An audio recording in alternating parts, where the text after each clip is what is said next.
Oké, nou, welkom allemaal op het webinar van Neo Finance. Zoals net aangegeven, het is een webinar voor de beginnende investeerder. Dus gaan we even door alle basics heen lopen van het platform. We hebben wat nuttige tips en tricks. We gaan ook echt naar een account kijken. Dus het is voor iedereen interessant, ook als u al wat langer actief bent op het platform. Maar we gaan met name ons even richten op de eerste stappen. Nou, uiteraard nog even een disclaimer. Ook Neo Finance is een belegging, dus het kent de risico's en wij praten het liefste vanuit onze eigen ervaringen. Maar we geven uiteraard geen adviezen in deze presentatie. Even een kort voorstelrondje om mee te beginnen. Eh, Tom, mag ik jou als eerste het woord geven? Ja, dankjewel. Ja, ik ben Tom Lassing, beursbox.nl. Ik ben klant bij Neo Finance. Ik ben ook affiliate van Neo Finance. Ik ben dus wederverkoper. Dus heel veel van de mensen die een Neo Finance account hebben in Nederland en België, die zijn via mij klant geworden. En ja, ik ben razend enthousiast over het verhaal. En van daaruit ook zijn we in het verleden gestart met webinars. En ik heb video's gemaakt samen met Mark en alleen. En ik heb cursus gemaakt. Maar ik ben dus niet in dienst van Neo Finance. Dus dat is eventjes belangrijk om te weten. Dat is wat mij betreft. Dankjewel. Lars, als jij ook nog kort wat over jezelf wil vertellen. Ja, zeker. Ik ben de account manager. Ik ben de contactpersoon voor de investeerders en beleggers uit de Benelux. Dus voor vragen en technische problemen ben ik eigenlijk het eerste contactpunt. Ik zal straks even, als de chat werkt, het e-mailadres in de chat plaatsen.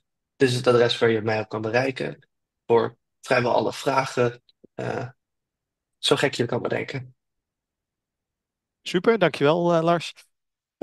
Ja, mijn naam is Mark Leenaerts. Ik ben verantwoordelijk voor de Nederlandse en Belgische activiteiten van Neo Finance. Ook als investeerder, net als Tom, ben ik zelf actief op het platform sinds 5 jaar inmiddels, ruim 5 jaar. Dus ik zie mezelf ook nog steeds als ambassadeur van het platform. Maar ik help ook waar mogelijk mee in de marketing en de klantcontacten.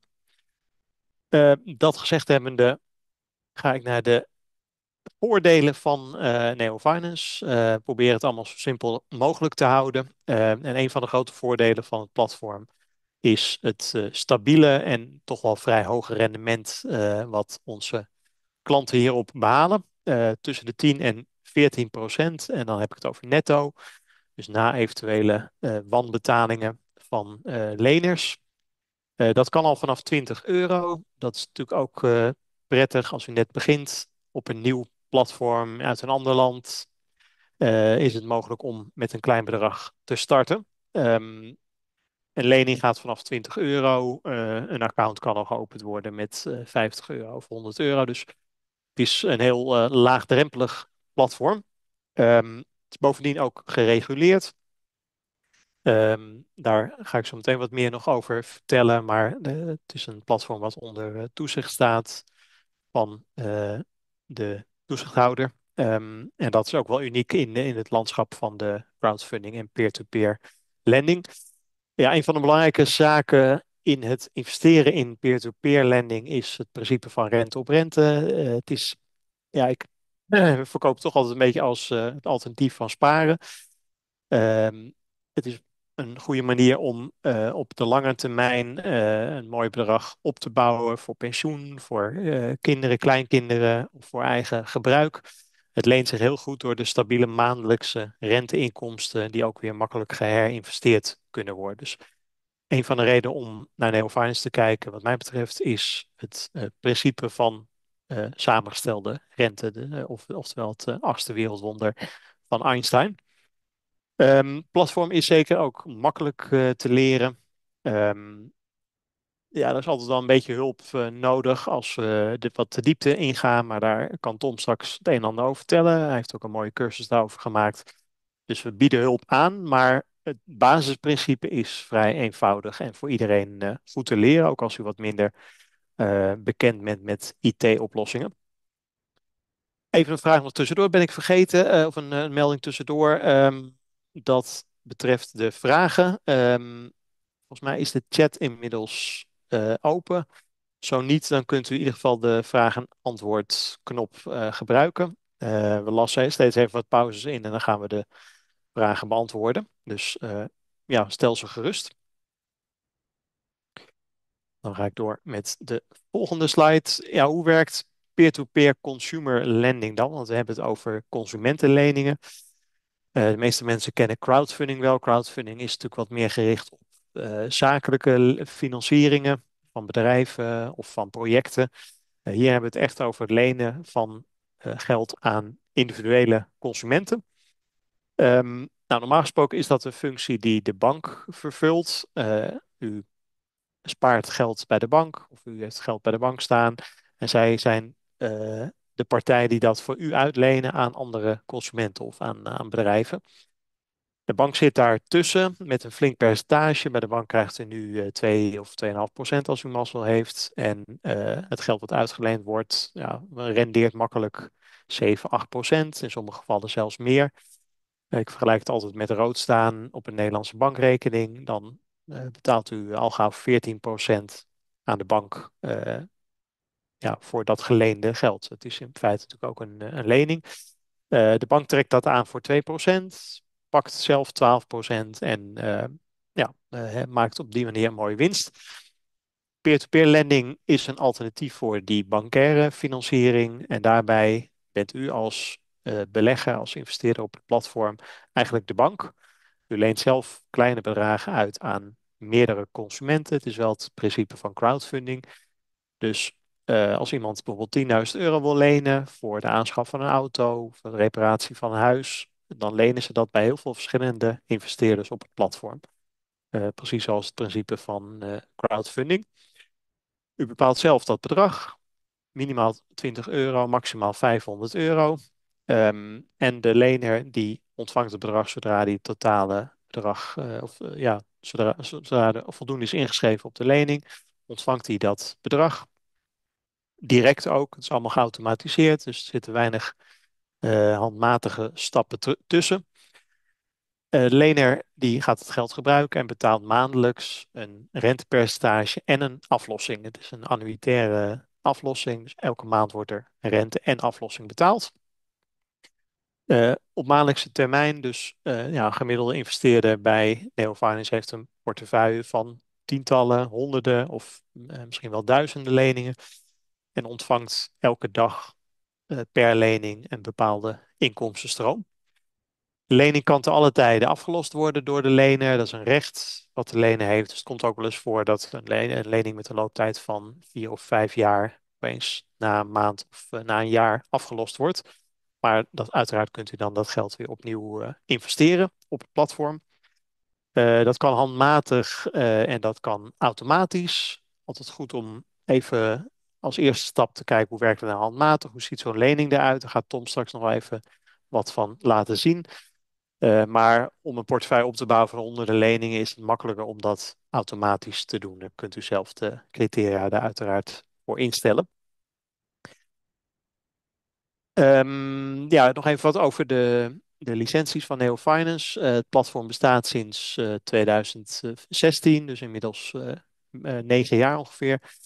En sinds, ja, eigenlijk vanaf het begin al is er een licentie verkregen voor het enerzijds aanbieden van het peer-to-peer platform. En dat is uniek in Europa. Litouwen is het enige land wat specifiek een vergunning verstrekt voor consumentenlening op deze manier. Het enige andere land in Europa is het Verenigd Koninkrijk waar dat mogelijk is. Maar binnen de EU is Litouwen het enige land waar je rechtstreeks via een platform geld kunt uitlenen onder toezicht van de centrale bank in dit geval. De vergunning wordt verstrekt door de centrale bank van Litouwen. Daarnaast is Neofinance ook een elektronische geldinstelling, Electronic Money Institution in het Engels. Dat betekent dat Neofinance zelf IBAN-accounts mag uitgeven aan klanten.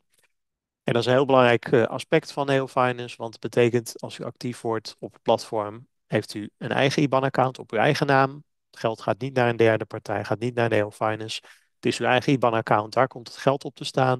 En vanaf dat IBAN-account wordt er geld uitgeleend aan andere consumenten. En dat zijn dus Litouwse consumenten. Ik heb geen slide opgenomen over Litouwen, realiseer ik me nu. Maar goed om daar nog wel even iets over te vertellen. Want veel mensen zijn onbekend met het land Litouwen of de Baltische Staten überhaupt. Nou, een van de aspecten is, er wordt betaald met euro's. Het is een EU-land, het is een NAVO-land. Dus die vinkjes kunnen allemaal gezet worden. Maar daarbovenop is het ook nog een land waar digitalisering echt een vlucht heeft genomen de afgelopen 10, 20 jaar. Ehm, en op dit moment lopen de Baltische Staten eigenlijk voorop als het gaat om fintech, digitalisering, et cetera. Alle ontwikkelingen waar we in Nederland ook zo graag op letten. Als een lener een consument in Nederland geld wil lenen, dan ja, doen ze een aanvraag bij de bank of bij een andere kredietmaatschappij. En die gaan dan een dossier opbouwen, vaak nog met allerlei verschillende informatiebronnen. Dus het kan een loonstrookje zijn, informatie van het BKR, belastinginformatie, allemaal verschillende instellingen die die informatie al dan niet zelf verstrekken. Vaak moet de lener zelf die informatie aanleveren. Nou, in Litouwen zijn ze wat stappen verder. Daar kunnen ze in één centraal register al die informatie van een lener ophalen met één klik op de muis, bij wijze van spreken. Een geautomatiseerd systeem waarbij alle data direct beschikbaar is. De lener moet zelf ja, maar een minieme hoeveelheid informatie aanleveren. Maar de belangrijkste informatie, bijvoorbeeld hoeveel verdient iemand, wat zijn zijn verplichtingen, waar heeft hij nog meer geld geleend, heeft hij in het verleden achterstanden gehad. Dat is allemaal beschikbaar in één database. En op basis van de vergunning die Neofinance heeft, eh, kunnen wij al die informatie inzien en daarop een kredietbeoordeling berekenen. Nou, die kredietbeoordelingen lopen van A plus tot C min. Kortweg eigenlijk A, B, C. Waarbij A de minst risicovolle categorie is en C de meest risicovolle categorie. Er zijn dus nog gradaties in A plus, C min. Ehm, dat is eigenlijk de belangrijkste indicator hoeveel risico u loopt als u in een lening stapt, als u geld uitleent aan die consument. En daar zit kunstmatige intelligentie achter. Dus op basis van tienduizenden leningen die al verstrekt zijn, meer dan 50.000 in de afgelopen periode, kunnen we dus heel goed vaststellen, iemand met zo'n profiel, wat is nou de kans dat diegene uiteindelijk gaat terugbetalen? Want daar gaat het natuurlijk om bij een peer-to-peer consumentenleningen platform, dat het geld terugkomt. Ehm, Dat staat dus allemaal onder toezicht van de centrale bank. Alle geldstromen. Er kan in dit systeem eigenlijk geen geld wegvloeien naar de mensen die er verkeerde bedoelingen mee hebben. Uiteraard is er geen garantie dat de lener uiteindelijk ook terugbetaalt. Dat is natuurlijk het risico. Per lening kan er sprake zijn van een betalingsachterstand. In dat geval gaat het platform zelf achter het geld aan. Dat hoeft u als deelnemer, als investeerder niet te doen. U kunt wel op de hoogte gehouden blijven worden van alle stappen die ondernomen worden. Maar Neo Finance heeft zelf een afdeling die zich bezighoudt met het incasseren van de leningen. En uiteindelijk de ultieme consequentie voor iemand die niet terugbetaalt is dat hij voor de rechter komt en door de rechter wordt gedwongen om ja, het geld alsnog terug te betalen. Eigenlijk iedere casus, ook al gaat het maar om 1.000 euro, komt uiteindelijk voor de rechter. En ja, dat zorgt ervoor dat er een heel hoog percentage uiteindelijk terugbetaald wordt. Verder is het nog goed om even te vermelden dat Neofinance beursgenoteerd is aan de lokale beurs in Vilnius in Litouwen. Een kleine notering, ook weinig handel in. Absoluut geen advies daarover om erin te handelen. Maar het feit dat het bedrijf beursgenoteerd is, betekent wel dat er extra streng toezicht is en dat er ieder kwartaal een rapport wordt gepubliceerd, die ook online te vinden is op de website. Daar is dan alle relevante informatie over het team zelf, over de achterstallige betalingen, over de winst die Neofinance maakt. Zeker de moeite waard om een keer dat rapport door te bladeren. Dat is wat betreft de licenties, nog even wat statistieken tussendoor. Er zijn inmiddels 16.000 actieve investeerders, waarvan ja, ruim 1000, meer dan 1000 inmiddels uit Nederland en België. Dat zijn echte actieve investeerders die daadwerkelijk ook geld investeren. Iedereen die een account opent en nog niet actief is, die rekenen daar niet in mee. Daar staan 13.000 actieve leners tegenover. Dat betekent dat ja, per lener er meerdere leningen verstrekt kunnen worden. Iemand kan meerdere leningen op het platform hebben. Maar over het algemeen is dat redelijk in balans. Er is bijna 38 miljoen al ontvangen aan renteinkomsten in die afgelopen 9 jaar. En dat heeft in totaal geleid tot 210 miljoen euro, moet ik zeggen, aan leningen die via het platform zijn gefinancierd. En dat is gebeurd tegen een rentepercentage van 14,7% gemiddeld.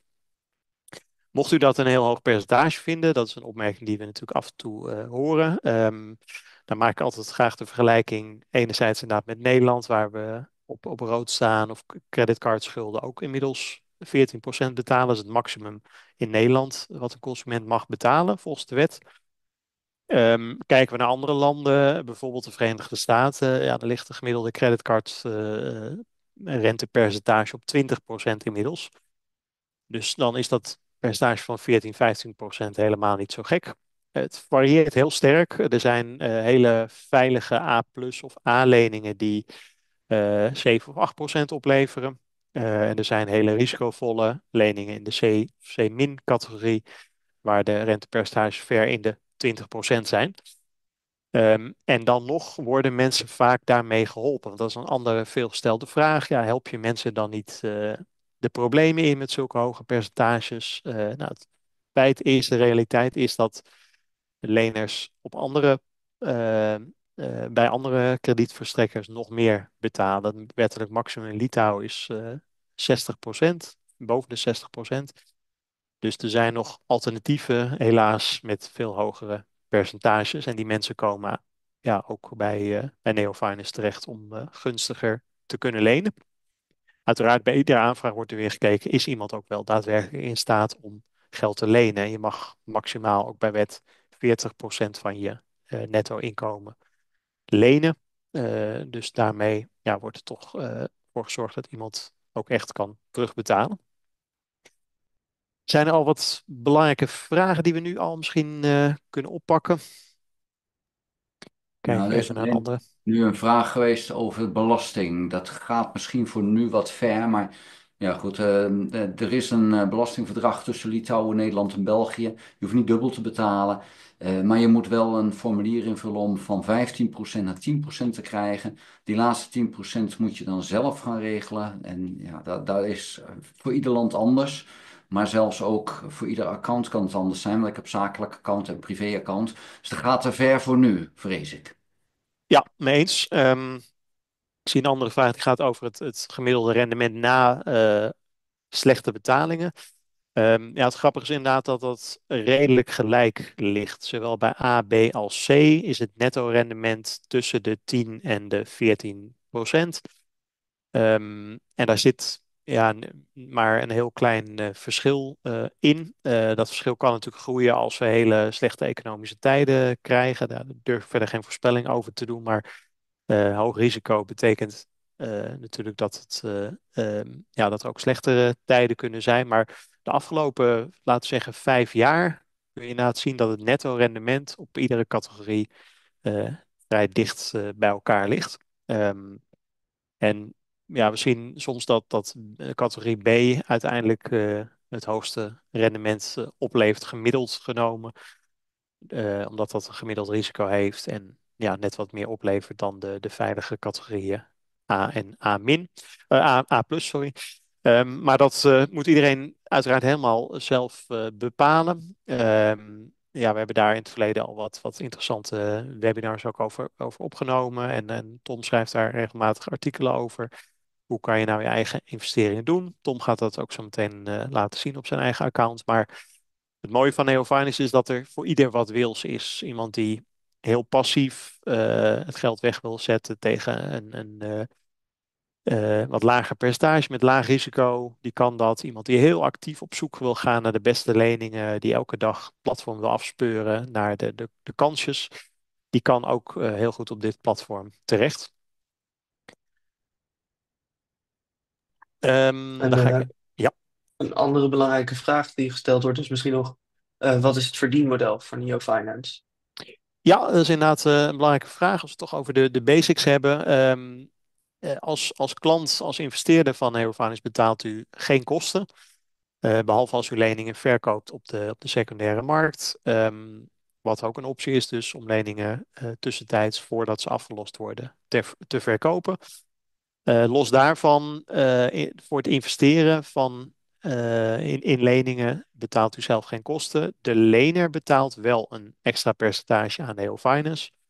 Dat is dan ook het verdienmodel. Ehm, Dat is ja, een opslag op de percentage die u als investeerders ontvangt. Maar dat is wel een veel kleinere opslag dan de banken rekenen over het algemeen. Dan hebben we hier een mooie grafiek met de netto rendementen. Als we het inderdaad hebben over wat blijft er nou onderaan de streep over. Dan is dit het eerlijke verhaal sinds 2020. Ehm, ja, daar kunnen we verschillende dingen in herkennen. Ik denk dat het belangrijkste is om te zien dat het rendement al die jaren min of meer tussen de 11 en de 14% heeft gezeten. Op dit moment 12%. Voor een netto rendement is dat natuurlijk uitstekend. Ik denk dat niemand daar ontevreden over zou zijn. Er zitten wel wat kleine schommelingen in. Dat heeft te maken met seizoensbewegingen. December is een wat duurdere maand. We hebben de pandemie ondertussen nog gehad, waarin mensen eerst begonnen achter te lopen, maar later door de overheidssteun weer heel erg goed bijliepen met leningen. Dus er zijn uiteraard wat invloeden, maar per saldo kun je in ieder geval zien over de afgelopen 12 tot 24 maanden dat het eigenlijk ja, bijzonder stabiel is. En dan gaat het over een gemiddelde rendement op alle portefeuilles die er bij Neofinance aangehouden worden. En ja, de andere kanttekening die we hier nog bij kunnen maken is dat dit enkelvoudig rente is, rendement. Het gaat niet ervan uit dat iemand ook de rente weer herinvesteert. En zoals u wellicht weet, rente op rente zorgt weer voor een aanvullend rendement. Dus ja, iemand die gemiddeld 12% ontvangt, kan door het herinvesteren boven de 13% uitkomen. En in deze berekening, in deze grafiek, wordt er dus gekeken naar de werkelijke rentebetalingen die binnenkomen. Ehm, maar een rentebetaling die deze maand niet binnenkomt, kan natuurlijk in de toekomst wel nog ontvangen worden. Ehm, dus dit gaat er ook vanuit dat er ja, bepaalde rentes nooit binnenkomen. Terwijl de ultieme consequentie voor een lener uiteindelijk is dat die nou, de consequentie is dat iemand uiteindelijk via de rechter gedwongen wordt om te betalen. Maar wat ik wilde zeggen eigenlijk is dat iemand zijn leven lang moet afbetalen in Litouwen. Er is geen mogelijkheid tot schuldsanering of iets dergelijks wat we in Nederland kennen. Eigenlijk alleen bij overlijden of als iemand helemaal niet meer traceerbaar is, dan ja, zou je ervan uit kunnen gaan dat die lening niet terugkomt. En bij overlijden moet er ook nog sprake zijn van geen erfgenaam. Nou, zo'n grafiekje is mooi, maar wat nog overtuigender misschien is de daadwerkelijke rendementen die de Nederlandse klanten of Belgische klanten behalen. En die hebben we mooi weergegeven in dit plaatje. We zien helemaal rechtsbovenin ook het account van Tom. Zonder, oh ja, met inderdaad de totale portefeuille van Tom. Daar kan hij straks veel over vertellen nog. Maar ik denk dat dit een mooi beeld geeft wat er daadwerkelijk behaald wordt. En de oplettende kijker ziet dan twee verschillende percentages. De zogenaamde XER aan de linkerkant en aan de rechterkant de jaarlijkse rente of de annual interest rate. Het rendement aan de rechterkant, dat is de gemiddelde rente op de leningen. Dus die zit wat aan de hoge kant. Linksbovenin zien we 16,5%. Dat is dus de nominale rente. En het andere percentage is het daadwerkelijke rendement waarin alle ehm, tegenvallers eigenlijk direct al verwerkt zijn. Eventuele kosten van de secundaire markt bijvoorbeeld, die worden meteen in dat rendement verwerkt. En daarom zit hij wat aan de lage kant. Wat mij betreft zit het werkelijke rendement ongeveer tussen die percentages in, maar dat verschilt heel erg per klant. Ehm, Dan nog even kort iets over de field trip. Ik heb net al wat verteld over Litouwen. Ja, de meeste mensen kennen het land niet goed, dus daarom organiseer ik sinds 2020 al de zogenaamde field trips. Dan gaan we met een groepje naar Vilnius, wat een erg mooie stad is. Heel aangenaam, heel veilig, relatief goedkoop. En dan gaan we een aantal organisaties daar bezoeken, waaronder uiteraard Neo Finance, maar ook andere organisaties. We zijn al een keer bij de Centrale Bank geweest. Bij Invest Lithuania, een organisatie die heel erg het land promoot voor buitenlandse investeerders. Maar we doen ook sociale, culturele tripjes die we daarmee combineren. Dus zeer aan te raden. In april willen we weer die kant op gaan. De exacte datum staat nog niet vast, maar mochten we interesse hebben, laat het gerust even weten. We stellen ook pakketten samen, dat iedereen makkelijk mee kan, volledig verzorgd. Ik zal zo in de chat ook even mijn e-mailadres zetten. Meld u gerust aan, dan zal ik wat informatie sturen. Dan is er nog een mogelijkheid om te investeren tegen een vaste rente. Op het platform zijn er dus allerlei varianten met verschillende rentepercentages. En er is een groep klanten die liever nog passiever wil investeren en gewoon één vast rentepercentage wil ontvangen. Die mogelijkheid bieden we aan. En dat is dan tegen een vast percentage van 8% netto. Er gaan geen kosten of belastingen of wat dan ook vanaf. Ehm, Dat wordt per kwartaal dan betaald op de Nederlandse of de Belgische rekening. Er is geen registratie op het platform voor nodig. En er worden een aantal zekerheden aangeboden. Ik ga daar straks na het praatje van Tom nog even wat kort op in. Maar dan heeft u in ieder geval alvast de mogelijkheid gehoord. Mocht u zoiets hebben van nou, dat platform vind ik allemaal erg ingewikkeld. Er is ook een andere mogelijkheid. Dat was mijn stukje. Misschien nog even wat vragen oppakken en dan geef ik daarna graag het woord aan Tom. Ja, ik heb al wat vragen proberen te beantwoorden. Ehm, ik heb alleen in de chat krijg ik van die hele koeiengrote letters. En het is bijna niet te lezen. Ik weet niet of iedereen er last van heeft, maar ik kan het niet, ik kan er geen soep van koken bij mij. Oké, nee, dat probleem heb ik niet. Oh, ik heb geen idee waarom dat zo is. Maar ik kan het bijna niet lezen, want ik krijg maar 3 letters. En dat gaat dan onder elkaar door. En het is hopeloos om daar nog iets van te maken. Lijkt wel een kruiswoordpuzzelachtig. Oké, nou, we hebben Lars ook nog om eventuele vragen op te pakken, maar ik zie zelf op dit moment geen eh, onbeantwoorde vragen. Dus dan geef ik heel graag het woord aan jou, Tom. Ik zal mijn Ja. scherm even stoppen met delen. En dan zal ik ook eventjes mijn scherm gaan delen. Dat doen we hier. En dan pak ik deze. Delen. Nou, hartstikke mooi. En dat werkt nu dus. We zien hier mijn account. Ik heb op dit moment, je zag net het overzicht, van had ik 111 of 112.000. Ik heb nu al 117.800 erop staan. Ik ben op weg naar de 125.000. Die wil ik eigenlijk voor maart halen. Ik heb al opbrengst al 25.000. Ik heb nu cash 352. Dat staat hier nog.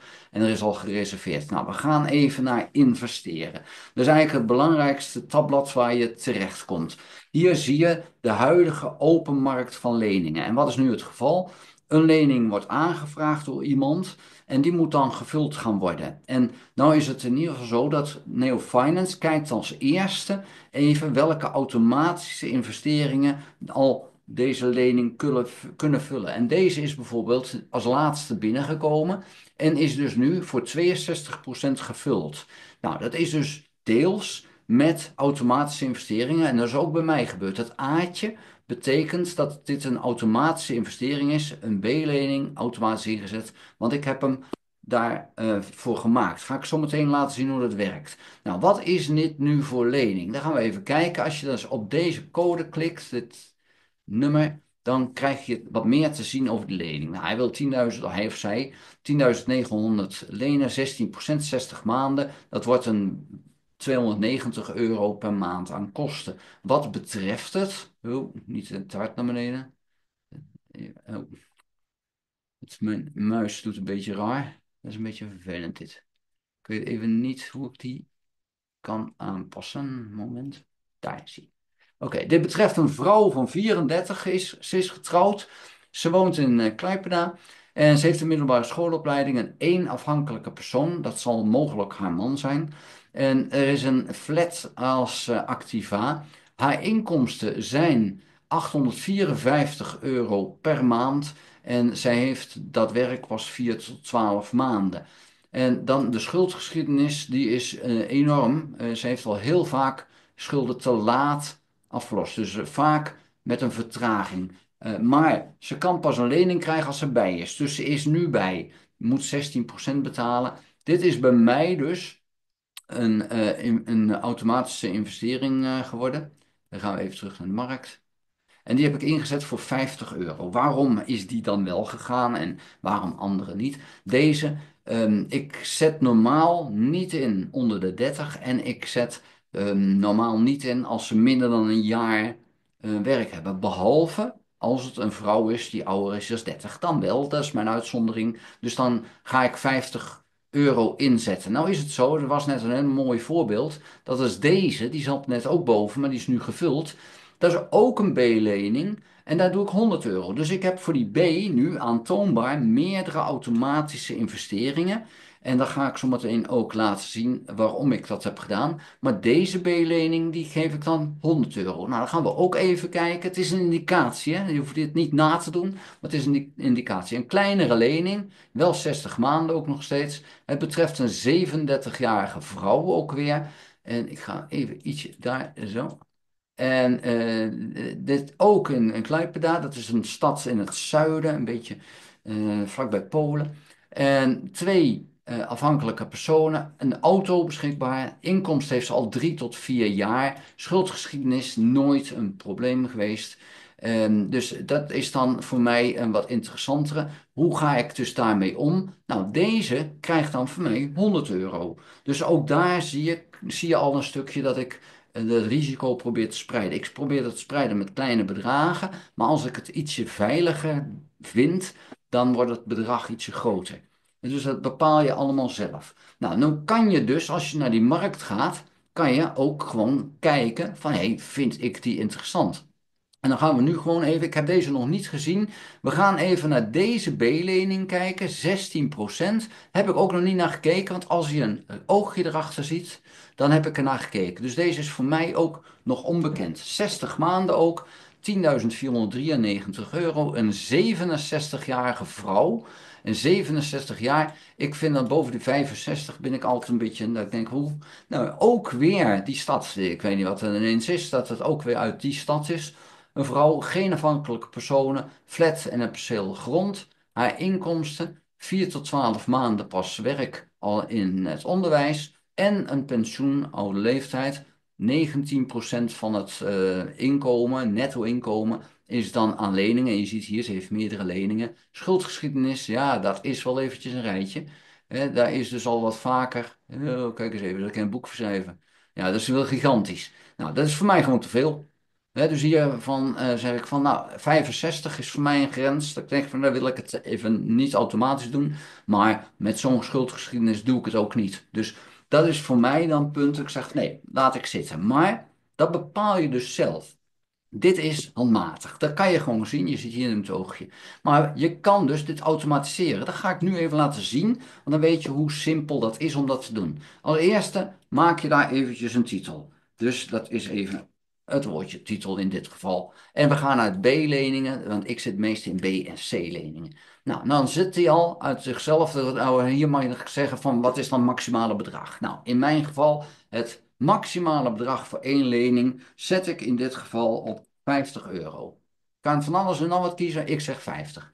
Dan zegt hij hier van investeer binnen een bereik van de rente. En je ziet hier dat er deze maand, afgelopen maand, 1,8 miljoen beschikbaar was aan leningen die hier in aanmerking voorkomen. Dus B met deze rente. Als ik dit nu hoger ga doen, dan zie je, als ik dat loslaat, dat dat bedrag minder wordt. Want er zijn gewoon ook leningen met 15 en wat we net zagen, 16%. Die vallen dan af. Dus dan zie je, dan is het nog maar 1,3 miljoen. Als ik hem op 17 zet. Als ik hem op 16 zet, dan is het al 155 voor 1,5 miljoen. Dus zo zie je dat dat wat uitmaakt. Hetzelfde is, van welke periode wil je beleggen? Doe je het van 4 tot 84 of wil je korter? Als je hem korter doet, ja, dan wordt dat bedrag ook heel snel heel veel kleiner. Want de meeste mensen willen zo lang mogelijk, want dan is het per maand het minste. Nou, dan heb je ook nog hieronder aanvullende criteria, die moet je ook gewoon invullen. En dan is het, vind je het belangrijk, het doel van de lening? Nou, de doelen zijn herfinancieren, huisreparatie. Als je zegt van ja, dat vind ik belangrijk, want dit wil ik wel. En die wil ik ook, een auto wil ik ook, een gezondheid wil ik ook, een aankoop van het goed ook, cursussen ook, maar reizen, dat wil ik niet. En andere dingen wil ik ook niet. Nou, dan vul je het zo in. En dan betekent dat er hier ook weer mogelijk wat gaat veranderen hier rechtsboven bij wat is er aan beschikbaar. Dit bedrag moet natuurlijk, hoe kleiner het wordt, hoe minder snel je aan de beurt komt. Dan de leeftijd. Ik heb zelf onder de 28 doe ik in principe niet standaard. En ik zet hem op 65. Nou, dat is voor jezelf om te bepalen hoe doe ik dat. Nou heb ik een cursus gemaakt en ik heb in die cursus wel eens een voorbeeld gegeven. En wat je dan ziet is dat ik daar ook zeg van doe dit niet na. Maar wat je dan ziet is dat vervolgens de hele goede gemeente dat precies na gaat doen en zegt ik krijg geen leningen. Nee, dat komt omdat iedereen het zo na zit te doen. Dat moet je dus niet doen. Je moet daar zelf iets van bedenken en zelf zeggen van nou wat doe ik. En je ziet al, dat loopt fors terug. Nu is het nog maar 1,1 miljoen. Bepaal hier zelf. Je kan 28 kiezen, je kan 26 kiezen, je kan 18 kiezen.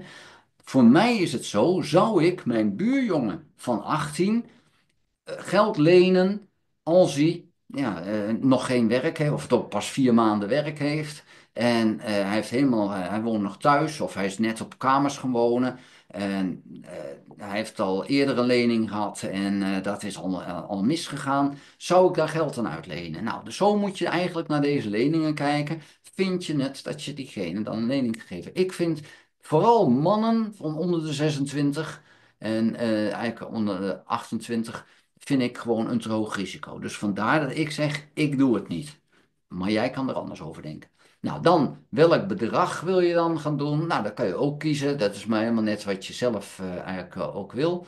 Gaan we verder naar beneden. Ik laat hem even staan. Burgerlijke staat, vind je dat belangrijk? Hè? Een alleenstaande jonge man. Nou, dat vind ik heel erg gevaarlijk. Waarom? Als iemand alleenstaand is of geen afhankelijke persoon is, voor wie is hij dan verantwoordelijk? Als iemand nog geen auto of geen huis heeft, waar zijn ze dan voor verantwoordelijk? Als je dan iemand van 22 hebt die dat allemaal niet heeft en nog helemaal geen afhankelijke persoon, nog maar net werk, ja, dan is het eigenlijk kat op spek binden, want die is lekker aan het uitgaan en die heeft alleen maar geld nodig om uit te gaan. En misschien is dat niet zo, maar dat gevoel heb ik, want ik zie dus heel vaak dat die te laat terugbetalen. En ik vind op zich niet erg dat ze te laat terugbetalen, maar ik vind het wel, ja, ik wil vervelend in die zin, ik wil daar niet direct in. Ik heb ook dat ik tweedehands leningen koop, dan is het een ander verhaal, maar bij nieuwe leningen wil ik graag wat meer zekerheid. Dus ik vind dit op zich niet erg, maar je zou hier kunnen zeggen van nee, ik vind getrouwd of met een huwelijkscontract, nou, moet je eens kijken, dan is het keihard teruggelopen. Dus als je die erbij zet, ja, dan is het 1,1 miljoen. Doe je het eraf, dan is het maar 400.000. Dus dan moet je kijken. Persoonlijke lening zou ik gewoon leeg laten. Daar zou ik niks mee doen. Maar dat moet je ook zelf weten. Wat of je daarmee wil. Beschikbare activa, vind je dat belangrijk? Ook daar is dan het punt van het geeft weer dat het een zekere verantwoordelijkheid geeft voor de lener. Maar het is geen zekerheid, want die flat die ze hebben, die kan verkocht worden. Die auto, die wordt iedere dag ouder. Die kan ook weggaan. Dus het is niet zo dat er een hypothecair akte onder ligt. Hè. Ze zeggen van ik heb het, dat geeft iets aan over de persoon, maar realiseer je, een flat of een huis of perceel grond in Litouwen is een heel ander verhaal dan in Nederland of België. Litouwen is een groot land, heel veel ruimte. En de meeste mensen wonen in de hoofdstad en in die stad die we net hebben gezien. En de rest is vrij leeg. Dus als er iemand is die in de rest van Litouwen woont, dan is een woning daar gewoon weinig waard. Dus het gaat niet om die waarde, het gaat meer om verantwoordelijkheid. Aantal afhankelijke personen. Ik vind het wel belangrijk, 1, 2 of 3. Dat ben ik. Maar dan zie je, dan loopt het hard terug. Dan hebben we dan maar 500.000 per maand. Dus je moet je keuze daarin maken van wat vind je dan wat je wel of niet wil gaan doen. Mijn muis blijft vervelend doorschieten. Dan investeer alleen in de eerste lening. Dat is iets wat in het begin van Neo Finance dachten ze dat die eerste lening dat dan veiliger zou zijn. Maar die eerste lening is dat juist niet, omdat mensen dan nog niet gewend zijn aan leningen. Dus het is juist andersom gebleken. Dat is heel grappig, maar die vraag staat er nog wel in. Ik zou dat niet doen. Ik zou dat zo laten, leeg laten. Dus gewoon in van alles en nog wat. Het kan de eerste zijn, het kan een andere zijn. Maar die eerste lening is juist de meest onveilige lening die mensen afsluiten. Dan het schuldverleden, schuldentolerantie en die daaronder, dan moet ik even kijken. Daar doe ik niks mee. Nou mag jij daar zelf gaan kijken wat je daarmee zou willen doen. Dat is wat vroeger belangrijk was voor de gold en platinum VIP's, mensen met een groot account. Ik doe daar niks meer mee. Dus ja, daar kan je naar kijken. Wil je daar wat mee? En wat doet het dan? Als ik dit daar naar 25 zet, ja, dan moet je eens kijken. Dan schiet het naar beneden. Maar vind ik dat belangrijk? Nee, dat vind ik niet. Maar kijk eventjes of je daar iets mee wil. Het schiet omlaag. Ik moet je eerlijk zeggen, ik weet niet eens wat dat nou precies inhoudt. Ik heb een cursus gemaakt, daarvan heb ik gezegd, ik zou hier niks mee doen. Ik ben daar niet inhoudelijk op ingegaan. Vroeger was het alleen maar voor de mensen die een heel groot account hadden. Dus daar was het dan belangrijk voor. Maar hetzelfde als hier investeren alleen in de eerste lening van de lenen. Later is gebleken dat het helemaal niet interessant is om dat eigenlijk te doen. En dus het zit er nog wel in. Maar ja, dat is wel het grappige dat het dan zo werkt. Nou, dan heb je nog vervolgens de bron van het inkomen. Vind je dat belangrijk waar het vandaan komt? Ik vind het totaal niet belangrijk. Dus ik laat het altijd leeg. Maar je kan kiezen. Het maximumbedrag van deze automatische investering. Deze, wat we nu hebben ingevuld, is een automatische investering. Nou kan je zeggen, oh je mag maar 1.000 euro inzetten. Dan stopt hij als dat bereikt is. Daar krijg je geen bericht van. Dus ik zou dat leeg laten, want anders dan stopt hij er gewoon zomaar mee. Dus ik zou dat leeg laten. Maar oké, kijk daar zelf naar. Het minimale investeringsbedrag, het is minimaal 20 euro. Dat is in ieder geval. Je kan dat hoger stellen. Nou, als jij wil beleggen met bedragen van de maximale 500 euro per lening. En stel je voor dat je 1.000.000 wil investeren. Dan kan ik me indenken dat je zegt, ja, ik wil nog minimaal 250 euro. Maar ik beleg met bedragen tussen de 20 en 100 euro, dan ga ik dat niet invullen. Dus bij mij is het leeg.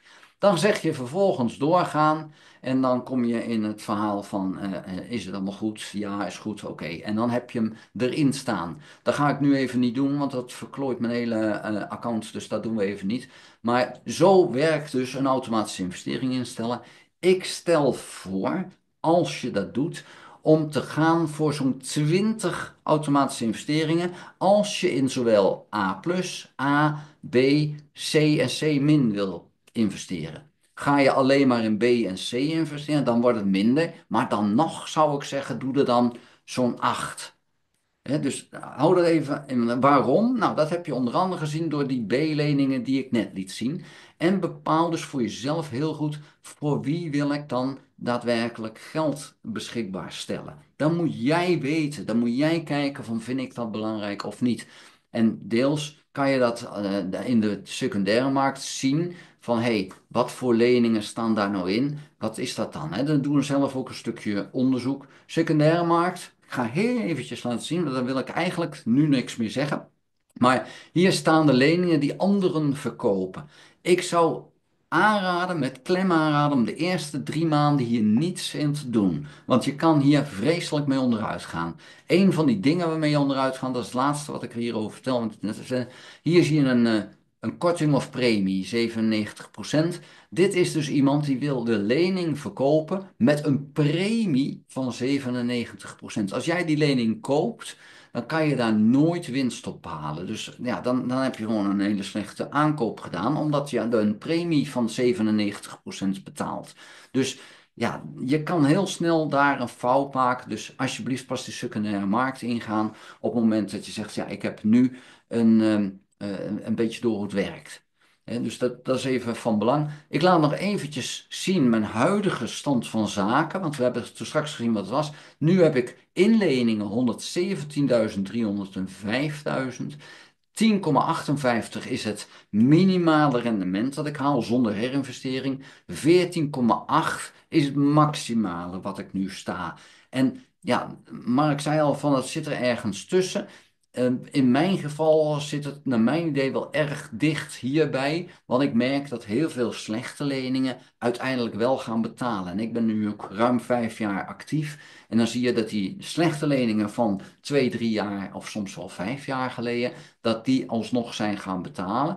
En dat is dan ook wel eens met het volledige rentevergoeding, ook over de vertraging. Dat is niet altijd zo overigens, maar die zie ik wel veel. En ja, dan loopt het goed op. En ik koop ook tweedehands leningen met flinke korting. En als die gaan betalen, dan schiet het helemaal recht op. Dus ik denk dat we in mijn geval wel redelijk richting die 14% gaan. Betekent dat mijn vermogen iedere 5 jaar zou gaan verdubbelen als het 14% blijft. En dat betekent dus over 5 jaar zou hier al 235.000 euro op staan. Dus dat is dan iets wat dan zo belangrijk is, die rente op rente. Dus dat zijn dan de mooie dingen. Dus de tweede tabblad, dat is degene waar je dus die open markt ziet. En hier zie je een koffertje. Dat betekent dat Neo Finance of een institutionele belegger, Mark bijvoorbeeld met zijn stichting, dat die ook een stukje meedoen. Die mogen meer investeren, maar moeten daar wel een bepaalde afspraak over volgen. Dus er zijn een deel van de lening mag direct gevuld worden. Dan is er een deel, daar hebben wij onze kans. En daarna, als wij niet op tijd alles vol hebben, dan mag daarna de grote investeerder weer een keer daarin stappen. Maar je ziet ook, gebeurt niet zo heel vaak nu. Je ziet hem hier even, en je ziet, hier is er 4000, hier is er 4000, maar hier dus niet door Neo Finance. Deze is bijna vol.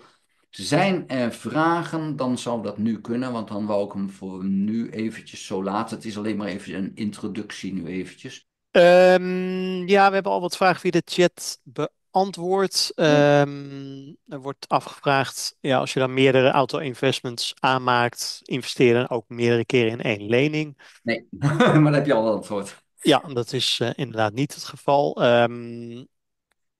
Het is wel, denk ik, ja, dat adviseer jij altijd wel, Tom, wel goed om meerdere auto-investments aan te maken, specifiek op iedere type lener een investering Ja, aan te ja, maken. en mannen en vrouwen, ik heb dat nog niet echt helemaal uitgelegd, maar vrouwen zijn betrouwbaarder dan mannen.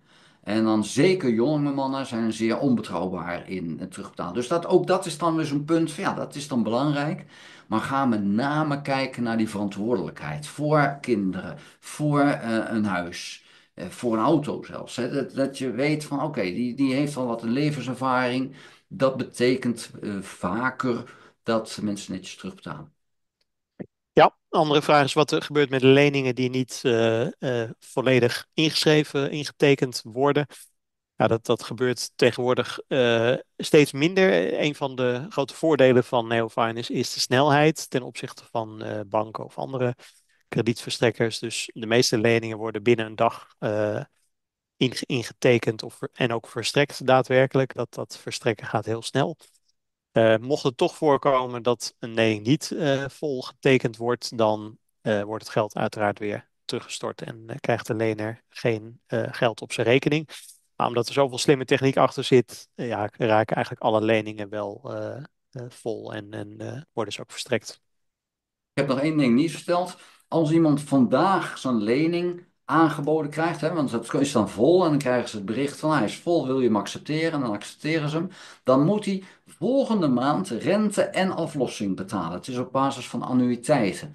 En dat betekent dus, als dat vandaag is, maar iemand krijgt op de 29ste zijn loon, dan zal die over een maand zeggen, ja, dat komt mij eigenlijk niet zo goed uit, want ik krijg pas over 2 dagen mijn loon, kan ik niet een klein uitstel krijgen dat ik op de eerste moet betalen. Dus dat zie je in die eerste maand heel veel, dat mensen uitstel vragen voor de eerste betaling, om het gelijk te stellen met hun looninkomsten, zodat ze dus betalen nadat ze net loon hebben gehad. Dat is gewoon het makkelijkst. Dus even om te laten zien, in het begin heb je dus heel veel mensen die te laat betalen vanwege ook die afstemming en vanwege het feit dat ze nog niet gewend zijn dat ze rente en aflossing moeten betalen. Ze hebben wel geleend, maar vaak is het zo dat mensen zich dan niet realiseren dat de rente en aflossing betaald moeten worden, de aankomende maand al.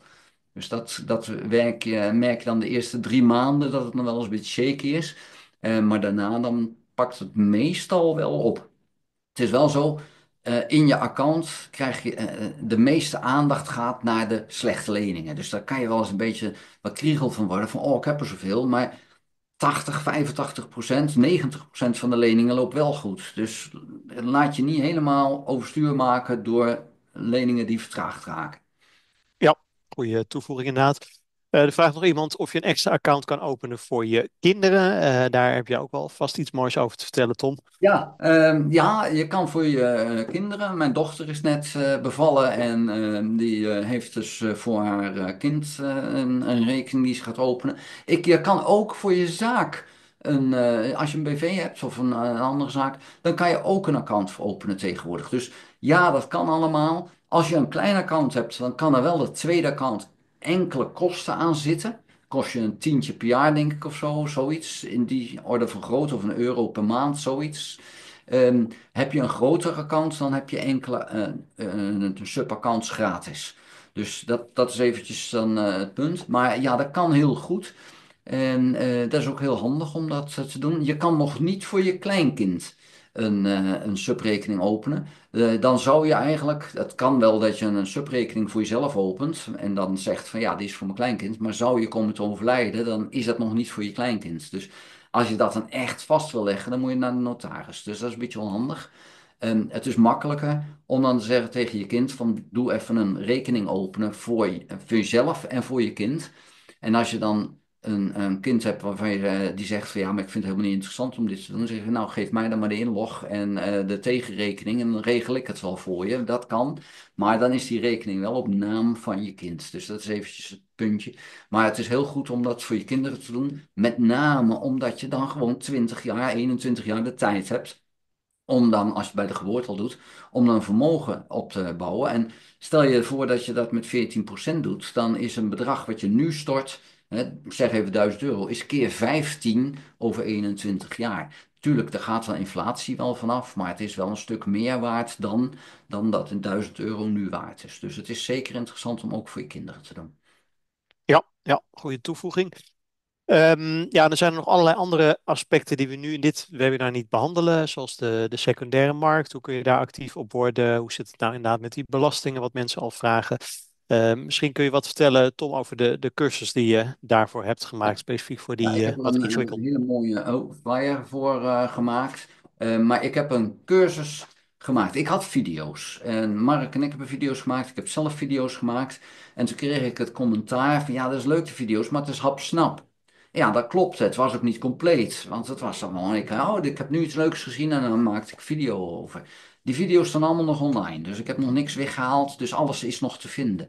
Alleen ik kreeg de vraag, kan dat niet gestructureerd? Ja, dan wordt het wat anders, want dan moet ik er echt over gaan nadenken, hoe bouw ik dat op? Dus heb ik gezegd, oké, ga ik doen, maar dan wordt het een betaalde cursus. €59, het is niet een enorm bedrag, maar van de start tot het eind, heel gestructureerd in 8 of 9 hoofdstukken, ga ik dan door het account heen. En alle belangrijke zaken worden dan besproken. Dat is hoe ga ik aanmelden, maar ook hoe bouw ik die automatische investeringen op. Hoe zit het met de belastingen? Dat soort zaken worden allemaal besproken in video en PDF, dus gewoon tekst. Dus van alles is ook een tekstversie, maar is ook een videoversie in losse video's. Het is allemaal opgezet op een online platform en je kan die video's vaker terugkijken. Je hebt gewoon een inlog en Ja, daar word je gewoon doorheen gehaald. De eerste 3 hoofdstukken zijn belangrijk als je een account opent. En de rest kijk je later. Hè, als je daar aan toe komt. Je zegt, nou, secundaire markt vind ik wel interessant. Ik heb nu 3 maanden mijn account. Dan ga je die video's bekijken. En zo'n video kan tussen een minuut en ik geloof dat de langste 6 minuten is. Dus dat is allemaal heel netjes. Ehm, Prachtig gedaan, hoor ik van iedereen. En vind ik zelf ook overigens. Daar zit dus alles in. Het is niet, laat het heel duidelijk zijn, het is niet keihard noodzakelijk dat je het doet, maar het kan je wel heel veel geld schelen als je die videocursus koopt, vanwege het feit dat je dan geen fouten maakt. En fouten kunnen zijn dat je automatische investeringen het niet doet, lijkt het te doen, maar doet het niet. Of een fout kan zijn dat je een vreselijke blunder begaat, of meerdere blunders begaat in de secundaire markt. Dat soort zaken voorkom je door het in één keer goed te doen met die cursus. En die is eigenlijk op www.weloveToCoach.com is dat te krijgen of via www.p2pfinance, dat is een tweetje, .nl. Daar via die website dan is dat allemaal terug te vinden. En ja, ik denk dat een heel interessant iets. Ik zie gelukkig ook een heleboel mensen die de cursus al hebben. En degene die hem al hebben, kunnen hopelijk beamen in de chat dat het inderdaad een goede cursus is. Hoop ik. Maar ja, ik raad het wel aan, maar het is niet noodzakelijk. Laat dat duidelijk zijn om die cursus te kopen. Maar ja, doe het me wel. Er is misschien iemand die dat ook kan beamen. Dat is Lars. Die heeft hem ook gevolgd toen hij startte bij Neo Finance. Kun je daar misschien iets over vertellen, Lars? En ook de vragen die jij als accountmanager regelmatig krijgt? Ja, zeker. Ik heb toen ik startte de cursus ook doorgelopen. En hij is vrij omvattend van A tot Z. En ik moet stiekem toegeven dat ik er soms nog even naar terug refereer. Eh, dus de cursus is echt aan te raden. Mochten er nou specifieke vragen zijn, dan kun je er natuurlijk altijd van afwijken en dat aan mij vragen. En dingen die veel langskomen, die we vandaag al hebben gehoord, wat belangrijk is inderdaad probeer zoveel mogelijk spreiding aan te brengen in je leningen als je daarmee start. Ehm, en dus kijk naar die DAS-formulieren. Dus op de website is daar informatie over te vinden. Maar je kunt ook altijd een vraag stellen bij ons op het e-mailadres. Maar lever dus het DAS 1 formulier in om de bronbelasting te verlagen van 15 naar 10%. En het DAS 3 formulier om die belasting terug in Nederland weer terug te krijgen of af te trekken van uw Nederlandse belasting. Om zo niet dubbel te betalen. Mochten we daar dieper op ingaan, dan zal het in een wat geavanceerder webinar plaatsvinden. Ja, en we zijn zeker van plan om die weer te gaan organiseren. Ik denk dat de laatste ergens in de zomer is geweest. Dus dit krijgt zeker een vervolg. We gaan ook community meetings organiseren. Hebben we al in september gedaan voor het laatst. En waarschijnlijk in februari gaan we naar Tom in Best toe. We hebben ook de uitreiking van de jaarlijkse awards voor de Gold en Platina members. Ja, er zit op dit moment verder niet heel veel voordeel aan, maar we willen deze mensen wel graag in het zonnetje zetten. En Tom is hard op weg om een van de Platinum members te worden. Dus dat is al een reden om even langs te komen. Ja, ik heb al vandaag al eventjes voorzichtig ook gepolst hier in de omgeving bij een iets grotere zaal. Maar ik had Oké. zoiets van, het kan wel eens druk gaan worden. Dus misschien dat we dan even iets verderop de zaal moeten pakken. Maar februari of maart, dan moet dat toch wel gaan lukken. Ik moet even kijken hoe het zit met carnaval. Dat is eventjes een puntje hier in Brabant. Ja, Dan moet ik het even wel omheen doen. Niet goed tijdens, idee. dat gaat niet worden. Ja, ja, helemaal goed. Ehm, ja, voor de mensen die niet heel erg geïnteresseerd zijn in een platform en actief investeren, is er dus ook een mogelijkheid om tegen vaste rente te investeren. Een populaire optie ook, die inmiddels ook al ruim 4 jaar bestaat. Dat gaat dus tegen vaste rentepercentages en met zekerheden. En misschien goed om die zekerheden nog even te behandelen. Eh, in eerste instantie gaat dat om een onderpand wat gekoppeld wordt aan de lening. Dat onderpand is altijd meer dan het geïnvesteerde bedrag. Het is mogelijk om dit vanaf 10.000 euro te doen. Het onderpand is altijd groter dan de inleg. En dat is al een hele belangrijke zekerheid die daarbij aangeboden wordt. Daarnaast geldt er een garantie vanuit Neofinance voor de afbetaling van de lening. Dus het is vergelijkbaar eigenlijk met een A-plus lening. Een gemiddelde A-plus lening doet in de markt 6, 7 of 8% hooguit. Ehm, Mocht dat interessant zijn, weinig risico en een vast percentage, dan is het de moeite waard om even te informeren hoe dat ook buiten het platform om kan. Maar uiteraard kan het ook op het platform via de A-plus leningen. Alleen die zijn tegenwoordig ja, wat lager renderend. Ik heb in de chat even mijn e-mailadres gezet. Neem gerust daarover contact op. Nou, dan kunnen we nog één laatste rondje vragen doen, denk ik. Iedereen is enthousiast over de cursus, zie ik, dus dat is heel mooi. Hebben we nog vragen gemist? Ik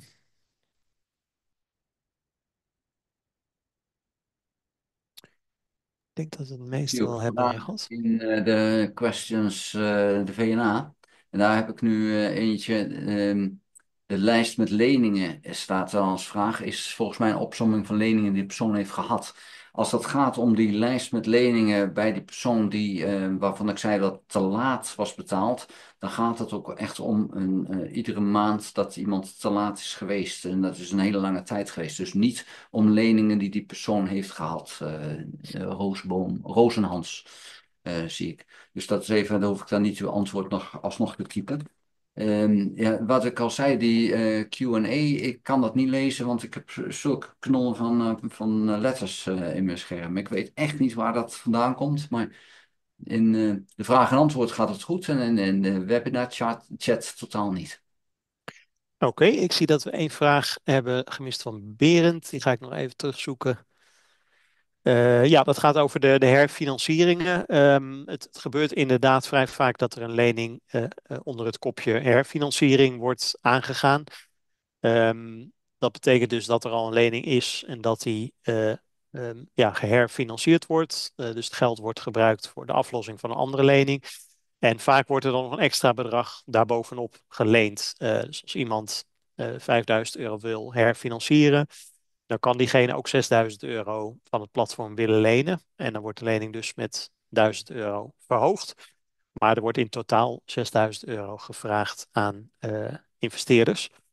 Dat komt veel voor. Dan weten we niet wat uiteindelijk het doel is van de lening. Maar de vraag is ook hoe relevant het uiteindelijk is. Het is voor het vaststellen van het risico namelijk niet een hele belangrijke factor. Het doel van het geld. Veel belangrijker is namelijk de vraag: is iemand in staat om dat bedrag terug te betalen? En dat kunnen we veel beter vaststellen op basis van inkomen en betalingshistorie, leeftijd, et cetera. Alle dingen die al genoemd zijn.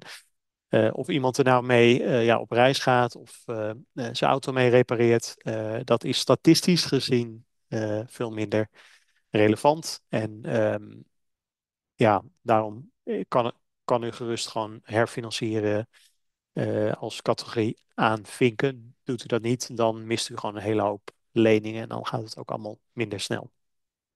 Ik zie een hele leuke. Ja, Payments of your investments postponed. Wat doe je daarmee? Nou, daar hoef je niks mee te doen. Dat komt voort uit de coronatijd. Toen is er een regeling gekomen dat als iemand in de problemen kwam, toen nog vanwege corona, dan kon je een deel van de terugbetaling kon je uitstellen. En volgens mij is dat het aflossingsgedeelte. Je moest wel de rente betalen, dacht ik, en de aflossing kon je laten schieten. Om dus wat ruimer in je jasje te komen. En die regeling bestaat nog steeds. Dus dan betekent het dat iemand een zeker uitstel van betalen heeft gekregen. Ja, is jammer, want je krijgt dan wat later je geld. Maar het is opgezet om dus wel uiteindelijk je geld te krijgen. Dus het is niet zo dat diegene daarmee een cadeautje krijgt. Maar de betaling wordt wat uitgesteld. Het is niet anders, maar het voorkomt dat iemand direct helemaal in de problemen komt. En het betekent ook dat we niet direct naar de rechter hoeven met zo'n persoon. Want als iemand naar de rechter toe gaat en er komt een gerechtelijke uitspraak, dan is die overeenkomst tussen ons, tussen de lener en jouzelf, is weg. Dan komt er namelijk een gerechtelijke uitspraak en die is dan geldig. En zo'n lening kan nooit meer bijkomen. Nou, en met dit geval kan dat dus wel, maar je hoeft daar niks mee te doen. Het is een mededeling. Ik zou er verder niet, niks mee op actie op ondernemen. Ja, wat misschien wel goed is om nog te melden dat er altijd de mogelijkheid is om leningen te verkopen aan Neo Finance. Zodra een lener in gebreken gesteld is, meestal tussen de 90 en 120 dagen achterstand. Dat gaat echter tegen een vrij hoge korting. Dat begint bij 50%. Als het gaat om A, B of C leningen. A plus, daar geldt een garantie op. Bij overige leningen is dat dus een hele forse ja, korting die gerekend wordt. En statistisch is die korting eigenlijk nooit interessant. Want in de praktijk worden aanleningen bijvoorbeeld in meer dan 90% van de gevallen terugbetaald. Zelfs als er al een hele forse achterstand is, of een lange achterstand. Ehm, Zelfs de categorie C gaat niet gemiddeld gezien niet richting de 50% als het gaat om ja, het uiteindelijk incasseren van de bedragen. De enige reden om het wel te doen is als er sprake is van acute geldnood, dat de leningen verkocht moeten worden of een hele specifieke lening waarbij het gevoel is dat die nooit meer terug gaat komen. Dat zouden uitzonderingen kunnen zijn, maar persoonlijk heb ik zelf nog nooit een lening verkocht aan Neo Finance, omdat ik weet dat wachten gewoon uiteindelijk de meest lucratieve strategie is. Ja, ik denk ook dat je die berichten daarover, die zou je ook uit kunnen zetten, want je moet het gewoon niet doen. Dan laat duidelijk zijn, de A+, plus die wordt automatisch, dan krijg je 100% vergoeding. Maar de alle andere, dan moet je gewoon niet doen. Is niet interessant. Statistisch gezien, dus de cijfers geven gewoon aan dat je gewoon meer verdient als je ze houdt. En als je dan een lening kwijt wil, zet hem dan met een kleinere korting in de secundaire markt. Dat is dan een betere optie. Dus in principe zou ik dat niet meer doen. Vroeger was dat anders, dus nu veranderd en het is niet meer zo interessant voor ons geworden. Ja, ja, helemaal mee eens. Nou, hebben we nog ruimte voor een paar laatste vragen. En anders wil ik iedereen in ieder geval graag uitnodigen voor een gevorderde, advanced webinar, die we waarschijnlijk binnenkort ook gaan organiseren. Als u ingeschreven staat voor de nieuwsbrief, dan ontvangt u daar sowieso een melding voor. Dat moet wel even actief aangevinkt worden op het account. De privacyregels worden streng gehanteerd. Dus als u het vinkje niet aan heeft staan, dan ontvangt u geen nieuwsbrieven. En dan mist u misschien een interessant webinar. Dus goed om dat nog even te controleren bij de instellingen. Ehm, Ik heb nog wel even één. denken. Ja, Die dingen. Ulbe Wijnsma die gaf aan dat die heeft net de cursus gekocht en de gestelde vragen bij het aanmelden die zijn anders dan dat ze in de cursus staan. En dat klopt.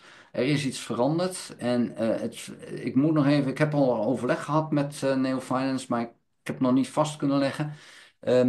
Ik kan niet zomaar even een nieuw account openen om die video te maken naar nu, want ik heb er al een account. Dus die vragen krijg je alleen maar als je een nieuw account opent.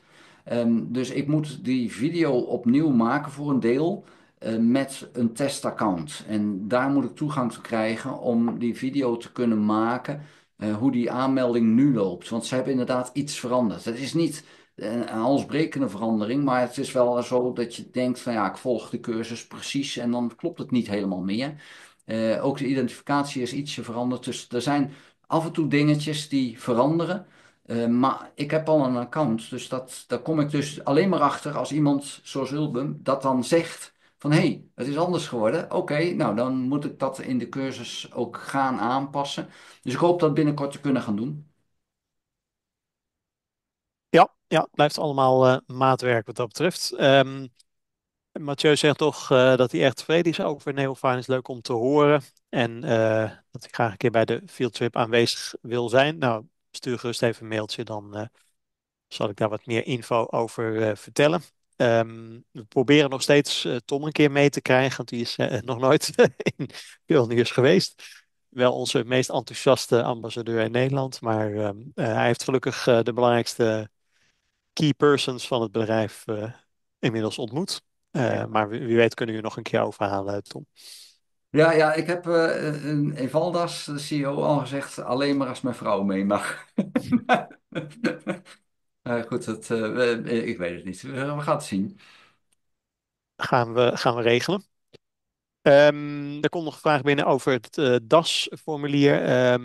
Ja, mensen die al actief zijn en al het nodige hebben betaald aan belastingen op het platform of de nodige rente al hebben ontvangen, is het handig om rond deze periode te beginnen met de eh, procedure.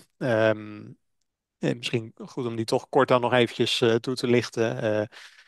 Eerst moet u daarvoor een woonplaatsverklaring aanvragen. Nu? Nu inderdaad rond deze periode. Ja, dat gaat in België weer net wat anders dan in Nederland. Maar ja, er moet een verklaring zijn vanuit het land waar u woont dat u daar gevestigd bent. Die verklaring moet samen met het DAS-formulier naar NeoFinance verstuurd worden, DAS 1-formulier. En dat DAS 1-formulier en die woonplaatsverklaring kan het best op 1 januari ingediend worden, want dan geldt die over de rest van het jaar. Het kan ook eind januari, het kan ook nog in maart, maar ja, het gaat pas in vanaf het moment dat die ingediend is. Ook daar is veel informatie over beschikbaar, ook in de cursus, in diverse video's. Mocht het toch ingewikkeld zijn, mail gerust nog even. De e-mailadressen staan in de chat. Lars kan daar bij helpen. Ehm, Tom en ik ook eventueel. Dus ja, maar het korte antwoord is om daar nu mee te beginnen is verstandig. Ja. Ik zie nog één vraagje over de AIR in de secundaire markt. Dat is Average Investment Return, even uit mijn hoofd. Dus ook een indicator voor het rendement. Dan hebben we die ook beantwoord. Ja, dan dank ik iedereen hartelijk voor de aanwezigheid. Tom, ja, ook weer voor je interessante inzichten. Altijd Ja, leuk om ook echt een account in live aan het werk te zien.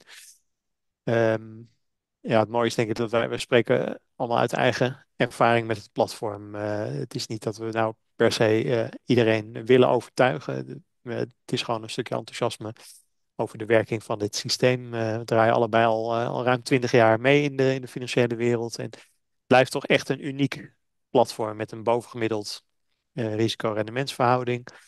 En ja, het is gewoon eerlijk en degelijk opgebouwd. Ik denk dat het goed is om daarmee af te sluiten, tenzij jij nog daar iets aan toe wil voegen. nou ja, ik vond het wel aardig van je. Je loopt 20 jaar mee. Het is bij mij al bijna 40 jaar. Ja, nee, inderdaad. Ja, nee, voldoende ervaring, inderdaad. Nee, als er geen vragen meer zijn, dan laten we het hierbij. Binnenkort weer voor de gevorderden. Dat vind ik ook altijd wel leuk om te doen. Dus dat gaan we dan weer doen. En dan met name hoop ik ook een aantal mensen terug te zien bij de bijeenkomst in februari of maart. Ja, het zou leuk zijn. Iedereen heel bedankt dat je erbij was. En ja, tot binnenkort hopelijk. Een fijne avond nog. Ja. En dank voor de dingen in de chat, iedereen. Nu kan ik ze redelijk lezen. Waarom het zo groot is, ik heb geen idee.